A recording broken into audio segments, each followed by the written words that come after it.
നിയമസഭാ തെരഞ്ഞെടുപ്പിൽ നാണം കെട്ട തോൽവി വഴങ്ങിയതിനു പിന്നാലെ CPM-നുള്ളിൽ പൊട്ടിയ അടി തുടരുകയാണ്.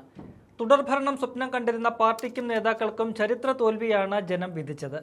CPM-ന്റെ അടിത്തറയിളക്കിയ തെരഞ്ഞെടുപ്പ്. പിടിച്ചു നിൽക്കാനായി പാർട്ടി നേതൃത്വം പുറത്തെടുത്ത അടവാണ് സ്വയം വിമർശനം. പാർട്ടിയുടെ എല്ലാ ഘടകങ്ങളും ചേർന്ന് പരാജയം വിലയിരുത്തണമെന്നും തുറന്ന വിമർശനത്തിന് അംഗങ്ങൾക്ക് അവസരമൊരുക്കണമെന്നുമാണ് ജനറൽ സെക്രട്ടറി സഖാവ് MA ബേബി നിർദ്ദേശിച്ചത്. അത് അപ്പടി പാർട്ടിയിൽ നടപ്പാക്കി. ഇതുവരെ കഴിഞ്ഞ ഏരിയ കമ്മിറ്റി, ജില്ലാ കമ്മിറ്റി യോഗങ്ങളിലെല്ലാം പിണറായി വിജയനെയും MV ഗോവിന്ദനെയും നിർത്തിപ്പൊരിക്കുകയാണ് അംഗങ്ങൾ.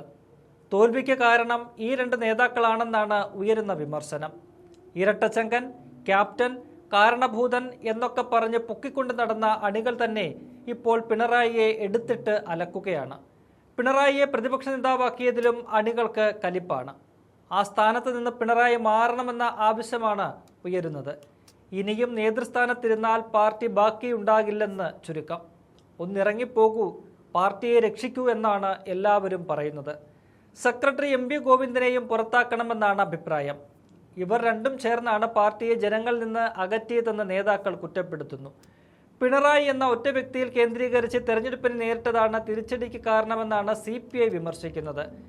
തെരഞ്ഞെടുപ്പ് തോൽവി സംബന്ധിച്ച വിലയിരുത്തലായി CPM സംസ്ഥാന നേതൃത്വം പറഞ്ഞത്, ഭരണവിരുദ്ധ വികാരമൊന്നും ഉണ്ടായിരുന്നില്ല, ജനങ്ങൾ ഒരു മാറ്റം ആഗ്രഹിച്ചു, ന്യൂനപക്ഷ ഏകീകരണം തിരിച്ചടിയായി, അതാണ് തോറ്റത് എന്നാണ്. എന്നാൽ ആ കണ്ടെത്തൽ പാടെ തള്ളിക്കളഞ്ഞിരിക്കുകയാണ് പാർട്ടി കേന്ദ്ര കമ്മിറ്റി.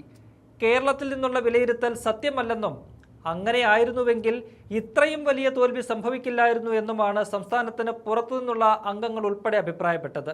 ഭരണവിരുദ്ധ വികാരം ഉണ്ടായിട്ടുണ്ടെന്നും ഏതെങ്കിലും പ്രത്യേക സമുദായം പാർട്ടിക്കെതിരായെന്ന വിലയിരുത്തൽ ജനവിധിയെ മാനിക്കാത്തതാണെന്നും കേന്ദ്ര കമ്മിറ്റിയിൽ വിമർശനം ഉയർന്നിരിക്കുകയാണ്.